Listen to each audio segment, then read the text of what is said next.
Hello students, कैसे हैं आप सब। उम्मीद करती हूँ बहुत अच्छे हो और बहुत मन लगाकर पढ़ भी रहे हो। कोई एक्सक्यूज मत रखना पढ़ाई के दौरान कि हाँ इस कारण से मैं नहीं पढ़ पाया था। मैं रोज आपको इसीलिए मोटिवेट करने आती हूँ कि कैसे ना कैसे आप अपनी पढ़ाई को जारी रख पाएं और जितना भी डिस्टरबेंस है उससे दूर होते हुए शानदार तैयारी कर पाएं। हमारे पास एक्सक्यूज की कोई कमी नहीं है, हम हर बात का एक्सक्यूज दे सकते हैं, लेकिन इस एक्सक्यूज को साइड रखते हुए पढ़ाई का एक ही जरिया है, वो है दिन रात एक करते हुए मेहनत करना।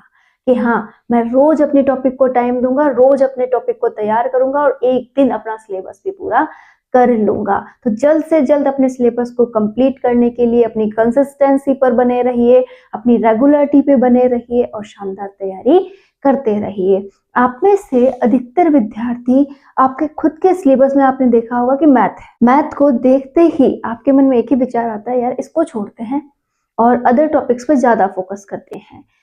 अगर ये 2-4 नंबर का मामला है तो फिर भी आप सोच सकते हैं कि अपन अदर टॉपिक पे फोकस करके वहां से वो नंबर ले लेंगे, लेकिन वहां मेन प्रॉब्लम आ जाती है जहां पर ये बहुत बड़ा स्कोर रखता है। जैसे रीट हो गया, सीटेट हो गया, पुलिस वगैरह के एग्जाम हो गए, बहुत से ऐसे कंपटीशन एग्जाम हो गए जैसे पटवारी वगैरह हो गए। यहाँ पर ज्यादातर मैथ को प्रायोरिटी दी गई है और मैथ को अगर आप अच्छे से करके आते हैं तो आप बहुत अच्छा स्कोर कर सकते हैं और बहुत अच्छे से अपनी एग्जाम भी क्लियर कर सकते हैं। फर्स्ट ग्रेड वगैरह में भी मैथ को बहुत अच्छे से बताया गया है कि आप ये पॉइंट्स पढ़ लीजिए, आपको भी मैथ आना जरूरी है। देखिए स्टूडेंट्स, ये जो सिलेबस होता है इसको इस प्रकार से बनाने का एक रीजन है कि आप अपने हर एक मूल्य को पहचान सके। मैथ है, हमें अच्छी कैलकुलेशन आनी चाहिए, अच्छा हिसाब किताब आना चाहिए। तो हम मैथ को बस ऐसे मान के पढ़ सकते हैं कि हाँ ये मेरी डेली लाइफ के लिए उपयोगी है, मुझे ये मैथ का हिस्सा आना चाहिए। जैसे आप किसी भी कंपटीशन एग्जाम को ले लीजिए, आपको लाभ हानि दे देता है, आपको ब्याज दे देता है। तो ये पॉइंट्स क्या हैं, आपकी डेली लाइफ से तो जुड़े हुए हैं। आप त्रिभुज चतुर्भुज वगैरह ये देखते हैं तो आपको आपके घर में ही काफी ऐसे काम होते हैं जिन पे आपको इनको अप्लाई करना होता है। तो आप पे डिपेंड करता है कि आप किस प्रकार से मैथ को तैयार कर सकते हैं। अगर आपको लगता है कि मैथ मेरी ही कमजोर है, मुझे ही मैथ नहीं आती है, तो आप ऐसे पहले नहीं हैं। ये हर किसी के साथ होता है, क्योंकि ज्यादातर स्टूडेंट्स जो होते हैं वो 10th के बाद मैथ को देखते तक नहीं है कि भाई चलो मैथ में जैसे तैसे हो हम पास हो गए, अब मैथ से कोई लेना देना नहीं है। फिर एकाएक कुछ सालों बाद उनके सामने कॉम्पिटिशन्स आते हैं और वहां पर वो मैथ को देखते हैं तो सोचते हैं मैथ में नहीं करूंगा, मैथ को मैं छोड़ देता हूँ, और ये उनके लिए एक वीक पॉइंट तैयार हो जाता है। मैथ के साथ इंग्लिश भी ऐसा ही सब्जेक्ट है जहां पर आप उसे किनारा करते हैं और उसे पढ़ना नहीं चाहते। अगर आपका सब्जेक्ट अच्छा है तो आप एक बार सोच सकते हैं कि मैं इनको छोड़ दूं, लेकिन मेरा मानना है कि आपको इन दोनों को भी प्रायोरिटी देनी चाहिए, चाहे वो मैथ्स हो या फिर इंग्लिश। ये दोनों ही आपके लिए बेहद उपयोगी हैं। इंग्लिश हुआ, मैथ हुआ, ये अगर आपको आते हैं तो आप अच्छा स्कोर तो करेंगे ही, आप अपनी लाइफ स्टाइल में भी इम्प्रूवमेंट कर सकते हैं। अब बात आती है इनको कैसे तैयार करें। एक और बात आप ये ध्यान रखें कि मैथ अच्छा करना हमारे ही हाथ है, क्योंकि मैथ क्या मांगती है, प्रैक्टिस। और प्रैक्टिस अगर आप सोचें कि मुझे तो सारा समय ही इसे देना है, तो ऐसा भी नहीं है। आपको करना ये है कि मैथ के लिए आप किसी टीचर को चूज कर लें। अब आप में से अधिकतर विद्यार्थी ऑफलाइन कोचिंग वगैरह भी जाते हैं, वहां पर इस भीड़ भरी क्लास के अंदर आप अपना डाउट तक नहीं पूछ पाते हैं कि सर आपने ये कैसे कर दिया। इससे अच्छा ऑप्शन ये है कि आप जो काम वहां जाकर कर रहे थे वो आप घर बैठे भी कर सकते हो। आप YouTube पर किसी भी बेस्ट टीचर की क्लास देख लीजिए और वो ऐसी एक प्लेलिस्ट होनी चाहिए जिसमें जीरो से स्टार्ट करते हुए आपको शिखर तक का सारा कुछ उसमें बताया गया हो। कहने का अर्थ है एक छोटी से छोटी बात के ऊपर वहां पर बात की गई हो और हर एक बिंदु को बहुत क्लियरली समझाया गया हो। मेरा मानना है कि आप वहां से बहुत अच्छे से मैथ तैयार कर सकते हो, क्योंकि मैंने भी की है। जब भी मैंने कंपटीशन एग्जाम्स की तैयारी की है, मैंने ऐसे ही मैथ को तैयार किया है। तो आप भी अपना अगर बेस्ट मैथ तैयार करना चाहते हो तो ये बेस्ट वे है कि आप यूट्यूब पर एक बेस्ट टीचर जिसकी लैंग्वेज आपको समझ में आ रही हो, जिसका पढ़ाया हुआ आपको समझ में आ रहा हो, उसे चुनिए और उसके द्वारा जो भी जीरो से स्टार्टिंग करते हुए पढ़ाई करवाई गई है उसे आप अपने टॉपिक के लिए पढ़िए, चाहे आप किसी भी एग्जाम की तैयारी कर रहे हो। अब बात आती है जब हमने क्लास ली तो आप अपनी एक कॉपी बनाइए, उसमें जैसे भी जो भी चैप्टर है आप पढ़ रहे हैं उस चैप्टर को सर के द्वारा क्या बताया जा रहा है उन मोस्ट बिंदुओं को क्या करना है, आपको नोट करना है। ठीक है, आपने सारे बिंदु नोट किए, ये फॉर्मूलाज भी हैं या फिर इस फॉर्मूला को कहाँ पे अप्लाई करें वो बात भी है। इसी के साथ बहुत से ऐसे मेन बिंदु हैं जो वो लोग नोट करवाते हैं कि हाँ भाई ये पेपर के अंदर क्वेश्चन इस प्रकार से पूछा जाता है, आप इन बातों को यहाँ नोट कर लीजिए। अब आपके पास होनी चाहिए आपकी उसी टॉपिक से रिलेटेड एक बुक, ये कोई भी प्रैक्टिस बुक हो सकती है या फिर कोई भी गाइड हो सकती है, कुछ भी आपके अकॉर्डिंग खरीदा हुआ हो सकता है। अब आपको क्या करना है, उस बुक में से इन पॉइंट्स को अप्लाई करते हुए आपको क्वेश्चन सॉल्व करने हैं। तो आप पाएंगे कि स्टार्टिंग में आप 20 क्वेश्चन में से 4 या 5 क्वेश्चन सॉल्व कर पा रहे हैं। धीरे धीरे आपका ये रेशो बढ़ेगा और एक दिन ऐसा आएगा जब आप मैथ के क्वेश्चन अच्छे खासे सॉल्व करने लग जाएंगे। ये सब कुछ कब होगा, जब आप अपने ऊपर विश्वास करेंगे कि हाँ मैं मैथ कर सकता हूँ।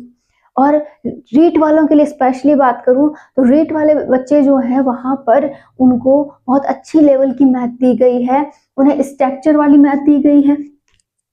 तो आप जितनी भी आकृति वाली मैथ है उसे सॉल्व करें, उसके लिए भी सेम मेथड लगाएं, नोट कर लें पॉइंट्स और उसको फिर क्या करना है, आपको प्रैक्टिस करनी है।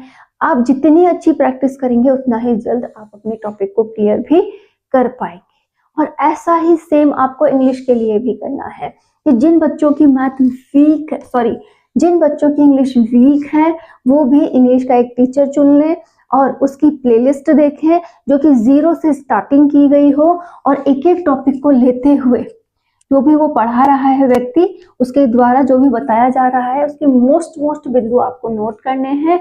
इन बिंदुओं को रिवाइज करना है और बार बार रिवाइज करते हुए इन्हें तैयार करना है और फिर इन्हें अपनी जो भी बुक है इससे रिलेटेड उस पर अप्लाई करते हुए इनकी प्रैक्टिस करनी है। कहने का अर्थ है पहले आप बहुत अच्छे से क्लास की स्टडी कर लीजिए, उसके जो भी पढ़ाया है उसको मनन कर लीजिए और फिर बार बार इन बिंदुओं का क्या कर लीजिए, रिवाइजेशन कर लीजिए। और जब अच्छा रिवाइजेशन हो जाए उसके बाद रेगुलर प्रैक्टिस कीजिए। ये दोनों ही सब्जेक्ट आपके स्ट्रांग होते हुए दिखाई देंगे। आप सोचें कि मेरे पास अभी समय बहुत कम है तो आप ओनली फॉर वो बिंदु तैयार कर लें जिन पर एग्जाम में क्वेश्चन पूछे गए हैं। और ये बात मैं केवल फर्स्ट ग्रेड वालों को ज्यादा कहना चाहूंगी क्योंकि वो सोचते हैं कि 4-5 नंबरों के लिए हम क्या मैथ तैयार करें, हम मैथ को छोड़ ही देते हैं। तो वो विद्यार्थी क्या करें, अपने पुराने पेपर्स में जाएं। पुराने पेपर्स को मैंने पहले भी बोला है ऑनलाइन भी आप देख सकते हैं या फिर आप ऑफलाइन भी कोई ऐसी बुकलेट ला सकते हैं जिसमें पुराने पेपर दिए गए हों और उसकी पूरी डिटेल मैंने पिछले वीडियो में बता दी थी। काफी टीचर्स निकालते हैं जिसमें 2011 से लेकर 2022 तक के पुराने पेपर्स उसमें डाले गए हैं। तो आप वो ले आइए, वो सॉल्व भी हैं और आपको उन्हें पढ़ के समझने में भी आसानी होगी। लेकिन उन्हें ही मात्र पढ़ने से सिलेक्शन नहीं हो जाएगा, उनका उपयोग समझना होगा।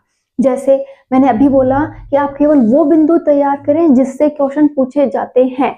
तो आप फर्स्ट ग्रेड वालों के लिए बता रही हूँ पहले, तो वो क्या करेंगे, मान लिया कि उनके पेपर देखे उन्होंने पुराने, ठीक है, उस पुराने पेपर में उन्हें बहुत से क्वेश्चंस मिले, ठीक है, उन पुराने क्वेश्चंस को उन्होंने क्या कर लिया, मेन हेडलाइन दे ली। जैसे कि क्वेश्चन पूछा गया है त्रिभुज पे तो वो त्रिभुज को नोट कर लिया कि भाई इस पे क्वेश्चन कई बार पूछा गया है, ये इंपॉर्टेंट टॉपिक है।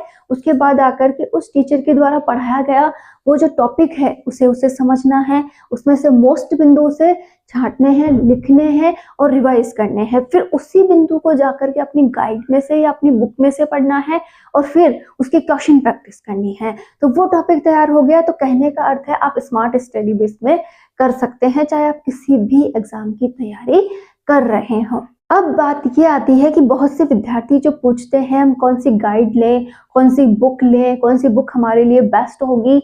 मैं कहती हूँ हर एक गाइड अपने आप में बेस्ट है क्योंकि हर एक लेक्चरर अच्छा ही लिखना चाहता है। 19-20 के फर्क से ये गाइड निकाली जाती है। तो आप कोई भी गाइड ले आइए, सब में मैटर आपको सेम ही मिलने वाला है।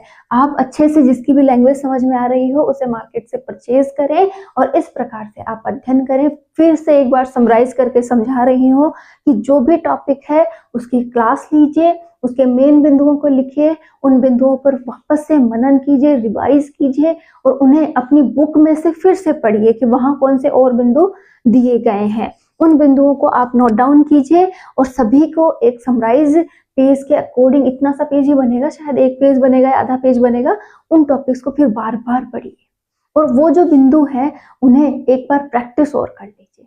बस आपको इतना ही करना है। रेगुलर प्रैक्टिस इन दोनों सब्जेक्ट को स्ट्रॉन्ग बना सकती है। तो उम्मीद करती हूँ आपको ये बातें समझ आई होंगी, आप बहुत अच्छे से अपना पेपर अटेंड करेंगे।